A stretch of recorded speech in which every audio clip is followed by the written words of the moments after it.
হরে কৃষ্ণ বন্ধুরা, আজ দেখাবো তোমাদেরকে দুদিন আগেকার এই রান্নাটা। শাক দিয়ে সর্ষে বাটার ঝাল।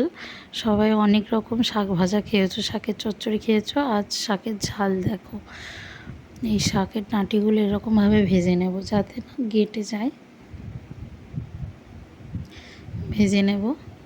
আর আজ বরুথিনী একাদশী, সবাই একাদশী করেছেন তো। আজকের আমাদের হয়েছিল আলু শসা বাদাম দিয়ে একটা রসা, আর আমি যেহেতু খাই না ওই জন্য আমার জন্য এগুলো করেছিলাম। আর কুমড়ো পেঁপে আলু থোড় আলু দিয়ে আর একটা রসা হয়েছিল, ওটা মারা খাবে।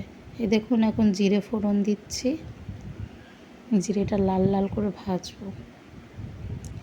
আমি ছিলাম বাপের বাড়ি, আজ এসেছি। এসে আমি সমস্ত কাজ করেছি, বাড়ি তো একদম অগোছানো হয়েছিল, সব কাজ করেছি। আর এই বাটাটা দিয়ে দিলাম, এটা বেটেছি কালো জিরে, নুন, কাঁচা লঙ্কা আর সর্ষে দিয়ে। এই বাটাটা না দিলে এই শাকের কোনো টেস্টই হবে না। এবার যে শাকগুলো কেটে রেখেছিলাম সেগুলোও দিয়ে দেব, দিয়ে ভালো করে কষাবো। যেহেতু শাক দিলেই চুপসে যাবে, একদম অল্প হয়ে যাবে। দেখুন অনেকটা শাক দিয়েছি কিন্তু সব একদম চুপসে অল্প হয়ে যাবে। সামান্য নুন আর হলুদও দিয়ে দেব। এখন কষাতে থাকি।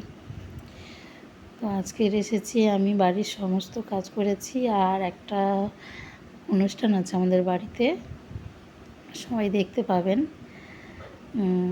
আমার মাম্মার নিয়ে একটা অনুষ্ঠান আছে কালকের। গুরুদেবরা আসবে, যেহেতু আমার শ্বশুরবাড়ির সব গৌরী মঠের ভক্ত আর আমি ইস্কন মঠের, তো ওনাদের গুরুদেবা আসবে। তাই অনেক অনুষ্ঠান আয়োজন আছে, সব কিছুই তোমাদের সাথে শেয়ার করব। এখন নুন দেব হলুদ, একটু কাশ্মীরি লঙ্কা গুঁড়ি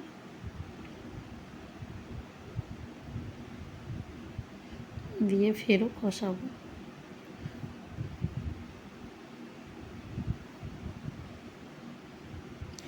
যত কষাবেন, আর শাক তো এমনি সিঁচে যাবে, এটা একটু চাপা দিয়ে রাখতে হবে, কষাতে হবে, না কষালে ভালো লাগবে না। আমাদের হয়ে গিয়েছে দেখুন কষানোটা। আর ওই যে জলটা ছিল মিক্সি ধোয়া, ওটা দিয়ে দেব, ওটা দিয়েই ফোটাবো। আর সামান্য জল দিতে হয়তো লাগবে। দেখুন আর একটু সামান্য জল দেব।